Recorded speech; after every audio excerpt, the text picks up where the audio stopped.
Hello and welcome to another video from the only channel you need to not only survive the current apocalypse but actually enjoy it. And today's video is going to be about the computer setup I have going on here for my YouTube channel, Sustenance and Covering. Now the reason I'm making this video is because there's always been a love-hate relationship between myself and my technology. Usually if you see me disappear from the internet for about 3 months, when I come back, the first video I make is about all the junk that happened to my junk. So it's really a struggle, and here's the reason it's a struggle. When you get to a certain age, you're not interested in technology. I'm 52, and a lot of my subscribers are about my age, so they hate technology as well. I'm also extremely poor, and I've noticed that most of my subscribers are also extremely poor, so that kind of puts you at a disadvantage. One of the things I have at my advantage is that I'm pretty smart. It's just that I'm not very smart with technology. So now that I've gone through years and years of computers that I hate, I finally have a computer that I love, and I'm going to explain to you what that computer is and why I love it. Alright, now we'll go over the basic specs of this computer. It's not anything with a lot of bells and whistles. It's running Windows 7 Home Basic, and from what I understand, the rest of the specs on this computer are pretty much the lower limit of what you want to have in order to operate this computer with this system. It can be done with about half of the specs, but not everything's going to work properly. So I've got in here a Intel Core 2 Duo CPU running at 2.40 gigahertz. Now that's about as fast as a chip as you're going to get for one of these computers. I think I have one that's 2.5 gigahertz, and I don't really notice any difference between the two. But I also have installed 4 gigabytes of RAM. Initially, I was running this computer with 2 gigabytes of RAM, and it seemed to me that everything worked fine, so you could get away with that. But still, I don't know exactly how all that affects the system, but people have told me that you really don't want to have less than 4. Now, if you go on eBay, you can get these things all day long for $175 with these specs. Or you can get one with lower specs, and then you can purchase faster chip, extra RAM, and do the upgrade yourself. But I don't know that there's any benefit to that, because when I look at the prices, it seems to me that buying the cheaper version of the computer and then upgrading it is usually more expensive than simply buying one that's already got this stuff installed. Alright, now that we've discussed the specs of this particular computer, we're going to talk about the benefits of why you might want to have this beat up, used, obsolete computer as opposed to simply going down and purchasing a brand new computer with similar specs. First off, this computer only cost about $175. If you get a laptop, a brand new laptop with similar specs, you're not going to get one very much cheaper than $300, so that's a lot of savings. However, that's not entirely true. If you require a webcam, you're going to have to purchase an external USB driven webcam, because as you can see, there is no webcam on this. This computer was built in 2007. Webcams were not a common item on laptops at that time, if they even had them at all. Also, if you take photographs and your camera records the images on some kind of a card, you're not going to have a reader for that card on this computer. It was built before card readers were put on computers. So we've got workarounds for those, but just know that if you have to purchase a webcam and you have to purchase a card reader to add to your $175 computer, you're now going to be having a computer that's worth $300 and actually costs $300. But there are other benefits that we're going to talk about as this video progresses. The first D630 I got came to me from a subscriber after watching a video where I said I can't make videos right now because I don't have a computer. And when he sent it to me, it was a return lease from a corporation or military or something like that. I noticed it had a weird plug in the back right here. And I was really excited about getting the computer, so I did a little research, and I found out that that goes into a port replicator. It's a docking station that the commercial world uses so they can send out their workers with computers all day, and then in the evening when they return to work, they can plug into the mainframe and download everything onto the company's computer. And this is what the docking station looks like. These things I've got holding it on are like Velcro, but they're very, very strong. And I've got 3 of them on there, and I've actually knocked this table over a few times without the computer coming unhooked, and it actually didn't even hit the floor. It just ran into something like one of these lounge chairs or recliners. But the computers came out okay, the docking station didn't come off, and the cool thing about this is it only takes a minute to connect and disconnect this, and I'll show you how you do that right now. I don't know how much you can see with this particular setup, but here's my computer. It's got a very dim screen right now because it's not plugged in, and that's what the settings are set for. All I have to do really is kind of center it, and then once it falls into place, just push on a little bit, and it locks pretty easy, and you can hear it start clicking as it loads things up. Each beep represents something coming on, like my mouse or this external hard drive.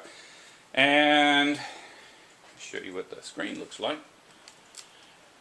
Now we're all lit up, real bright, and everything's on there working. And to disconnect, all I really have to do, once everything is lit up and ready to go and the computer's running, doing what it's supposed to do, is I press this button, and it'll blink a few times, and then this button comes on. And when that comes on, you press it, and out comes your computer. Very, very good system. Here's the location of our next docking station, right next to the TV set. And it is a regular TV set. We don't have cable or satellite dish or even an antenna, so we use our computer for watching TV. Set massive wires down there. If I was to move my computer without the docking station, I'd have to unplug every one of those wires and plug them into the computer every time I moved it. This way all I do is plug in the computer. And I don't even have to plug in the mouse, because the mouse is hooked to the docking station. Now there is one quirk with these, is they came with Windows XP, and these are all upgraded to Windows 7. With Windows 7, the speakers, which would normally plug into the headphone jack, have to stay plugged into the headphone jack on the computer. There is a fix for that, so that you can plug the headphone jack into the docking station, but I like the way it works so good, I'm afraid of messing it up. A lot of times I need my computer where there is no electricity. Fortunately, these computers were designed for people to take on the road with them and use, and they had a pretty good battery. But I guess after a while they realized that they could extend the amount of time someone could stay out there in the field working by coming up with a better battery, and this is what they came up with. This is a 6-cell battery, and this is a 9-cell battery. They're actually the same exact battery, with the exception of this thing on here, which holds the other 3 cells. I'm going to show you where that goes on your computer. First off, to remove the old battery, you simply hold these 2 locks open and push the battery out. Once you've got it removed, just a simple matter of putting the other battery in the same exact spot. Now when you install the battery, that piece that's hanging out actually comes out looking like a palm rest. So we'll show you what that looks like. Sits right there in front of your mouse, and it looks like you just hot rodded your computer by adding an armrest. Most people don't know that's a battery. In fact, I didn't know it. I would see these every now and then and think, I wonder if I could take that little cushion off of there so it doesn't stick out like that. But it adds a lot of life to your battery. You can work, you can stay out away from electricity a whole lot longer with this little feature. Here's another feature I really like about these. I guess today all computers come with a DVD rewriter. That's not the way it started. When you first had CDs on a computer, all it would do is watch a CD, and eventually they came out with CD burners where you could actually make a CD. When I came out, I thought that was the coolest thing, to be able to make CDs. But then they came out with the ones that could actually watch DVDs, and after that they came out with ones that would actually write on a DVD. So I knew that I had 2 computers that had DVD rewriters, and one had a CD burner. And I thought it'd be good to have all 3 of my computers identical. So I ordered one. They were only $9, and that's included shipping, so it wasn't like any hidden cost. And it got here in about 2 days. When you change out your CD burner to a DVD burner, you've got one little screw here, and it has a little lock symbol by it that you probably can't see because my camera's not that good. But you take that screw out, and it allows you to push in this little button right here on your DVD rewriter or CD burner, and remove the whole thing from what's called the media bay. Now on your computer you're going to have a screw there. I don't have a screw on any of mine because they're pointless. Once you push that DVD burner in there and press the button, it's not going to come out. The only thing I can think of is to keep people from stealing your DVD burner, but honestly, when people will go in your house and take your stuff, don't they just take the whole laptop? I mean, I've never heard of anybody stripping parts off of a laptop while they're committing a crime. So I don't know why there's be a screw in there, but there is.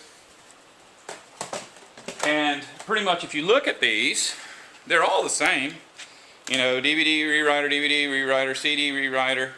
But they're the same with the exception of this one. And this is the fun one, so get ready. If you notice, it has nothing written on it. It's still got the same little buttons, and I don't know why that's put there. It's just purely cosmetic. This is actually a hard drive caddy. You slide it out, and there's your another hard drive. And there's a lot of cool features to having a second hard drive in your computer, especially if you never ever use a CD reader or a DVD burner or any of that stuff. And we're going to go over why this is so cool right now. When I first ordered my hard drive caddy, I thought that I was going to be keeping a box of hard drives next to my computer and changing them at will, simply opening this little drawer, sticking one in, and replacing it into the computer. Now you can pull this out near about with no problem whatsoever and put a CD driver or a DVD burner in here, and it's only a matter of seconds. But with this, you really can't do that. It comes with about 8 screws, and it's in pieces, and the pieces will not hold themselves together. So this is a little bit time consuming to change out. I mean, it's easy to pull this in and out of your computer, but it's a little bit of work to get the hard drive in and out of this caddy. Anyways, we're going to go ahead and put that in right now so you can see it, and then we'll talk about some of the benefits of this. Just that simple. It's not going to come out. You don't need to replace that little screw. Now, the obvious benefit of having this hard drive caddy installed in my media bay is that I get increased storage. These computers are rather old, and so when they came out, they didn't have 1 terabyte hard drives in laptops.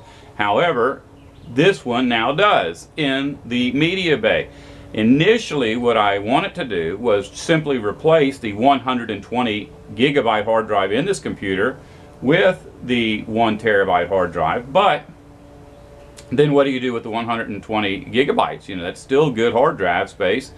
And if you're only going to have one, you aren't going to have the other. But with the Media Bay Caddy, I actually get to keep the 120 that I already had and add the additional 1 terabyte. And there's a very good reason to do that. Normally when I experience some kind of an issue with my computer, it doesn't involve broken parts like a screen or a keyboard or motherboard or anything like that. It's normally just some kind of software issue. And since I'm not really computer literate, the only thing I know how to do is a complete system recovery, which means wiping everything off of my computer and making it go back to the way it was on the day when I liked it. The problem with that is, before I can do that, I have to transfer all of my data over to an external hard drive, which is rather time consuming. Then actually restoring the computer is time consuming. And on top of that, there are times when my computer is so messed up that I'm not able to put my data on an external hard drive, and I simply lose it all. I have no other options. I can't afford to pay somebody $150 to fix my computer, and so I have to do what I can do. Something I've noticed is that no matter how messed up my hard drive gets, the actual hard drive that has my operating system on it, if I have one of these hooked up, these are never affected. You know, the most horrible virus I've ever had on my computer, all I had to do to save my data was to unplug this and plug it in after I had my computer fixed. So I got to thinking, my computer seems to be reading this extra hard drive as if it is an external hard drive. I'm talking about the hard drive that is in my media bay with that Media Bay Caddy that I just purchased. So there's another benefit to having a secondary hard drive as opposed to simply upgrading to a 1 terabyte main hard drive. It allows you to store all of your files on your computer with no possibility of loss. Not that I know of. There are people who have told me that some viruses can affect external hard drives, but I've had quite a few viruses and malwares on my computer in the last 10-15 years, and I have never had one affect an external hard drive, and I suspect that it will not affect if I ever have that again, it will not affect the hard drive in my media bay. I've already told you that normally when I have a problem with my computer, it's not a broken piece. It's usually something to do with software. And the only way that I know how to get out of a software dilemma is to do a complete system recovery, which for me is the old-fashioned way. You take a disk, put it in the disk drive, and follow all the steps, and spend about 30 minutes getting your computer back to the way it was the day Windows 7 was installed on it from the beginning. The problem with that is that's not the kind of computer I want. I want a computer that's got all of my programs on there that I use every day, like my video editing program, my torrent program, my downloader program, and those things take a lot of time to install. On top of that, this Windows 7 disk is relatively old, which means that after it's put in, you still have to update everything that's on that original Windows program, the operating system. And they don't let you simply take it from the point where it was installed originally to the way it's supposed to be now. You actually have to take it in steps. So every update that has ever been added to the list has to be put on in order. And this basically happens at night while you're sleeping and could take 2 weeks to get completed. The problem with that is a lot of the stuff that came on Windows 7 will not allow your computer to function in the today world. Even things like YouTube cannot be viewed until all of that stuff is updated.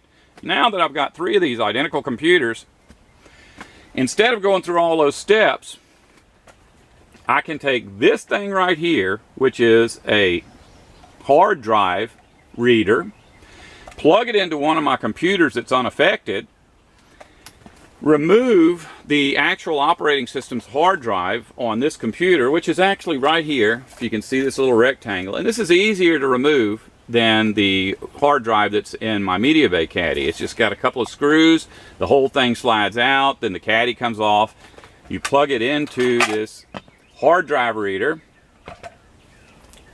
and 15 minutes later, well, about 17 minutes later, you have a completely identical hard drive to the hard drive that you're reading from off of whatever computer you have that hooked to. So it's not a big issue to just slide it back in there and go right back to work.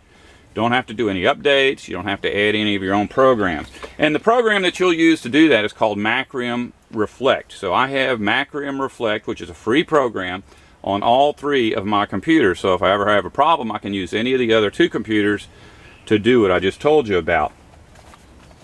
Now we're going to address some of the issues that we talked about earlier. The issue of not having a webcam.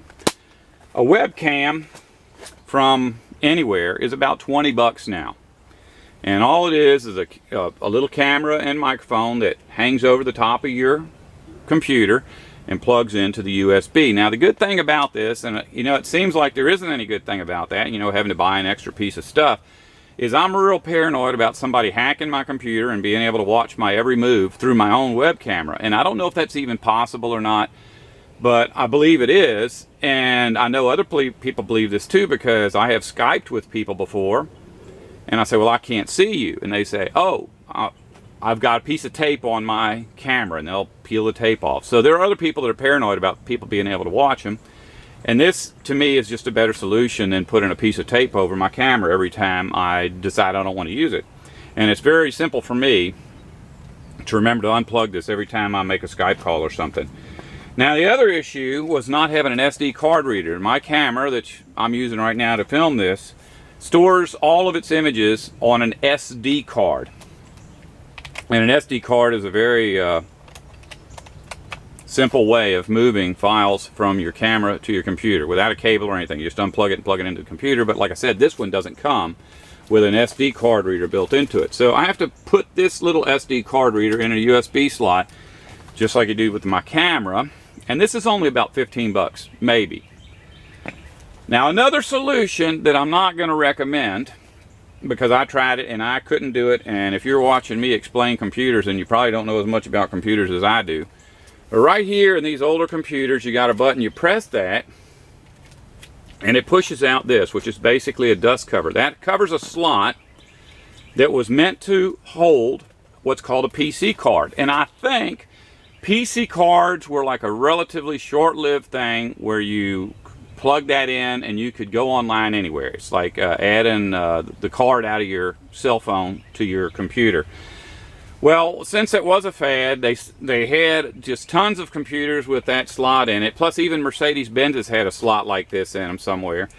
And there was nothing you could do with them because people were simply not using those PC cards. But I got this off of eBay, and it was $12, and it is a PC card adapter. It allows you to have 5 different kinds of media cards, have the ability to plug into your laptop. And there's a slot for it. You can see it right in the end. All you got to do is put this into the slot where you just pull that dust cover out, and there it is. It's like having a built-in SD card reader. But here's the problem, I think.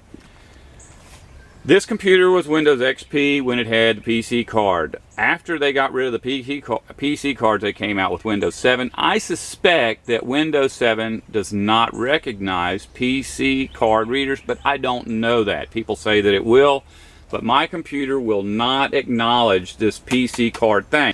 Now, is this really the best supercomputer for a poor person or an old person? No. If you have a computer and it's broken, whatever kind of computer that is, that's what you really ought to order. You know, have 3 of those. Don't have 3 of these. And here's why. When my computer would break, and it's not just for the software, but even a hardware issue, it normally wasn't something I can see. In other words, I didn't get a big crack across my screen. The screen would just stop working. I would go online and just type in the name of the computer, screen not working. And it would say, you know, oh, here's how you fix that. You buy this part, plug it in, and it'd show you where the screws were and everything. And so at that point, you can just go online to eBay, order one of these parts, very cheap. These are old computers. Basically, all you can get are old parts, but they're good parts. And then you get it in, and you hope it works. But if you've got identical computers, and you see that you need such and such a part, you open one of the computers up, get the perfectly functioning part out, plug it into the computer that doesn't work, and if your computer starts working, then you can rest assured that when you order that part and it comes in, it's going to fix your computer. For the price of one computer, you really are getting 2 computers. The computers they got today are exponentially better than these computers we've been talking about in this video, and that's just the way things go. When they first started making laptops, they were really limited and couldn't do a whole lot.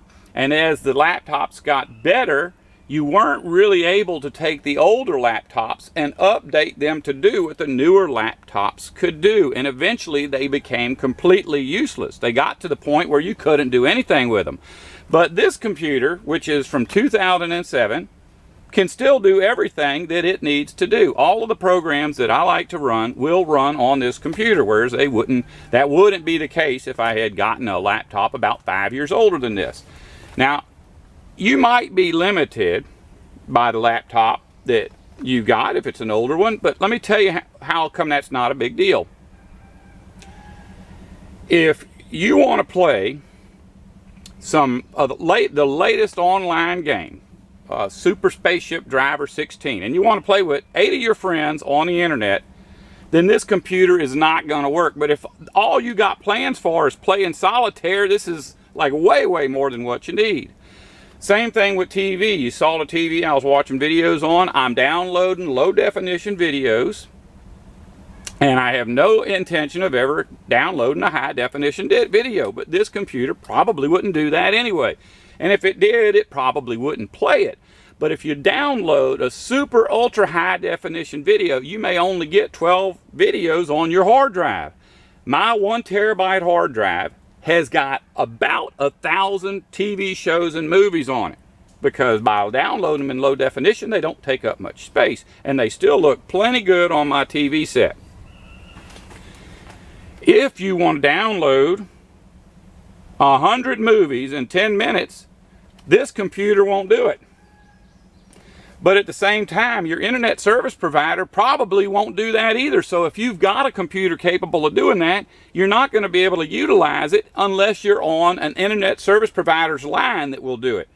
And most of us don't live anywhere near something that can provide that kind of speed.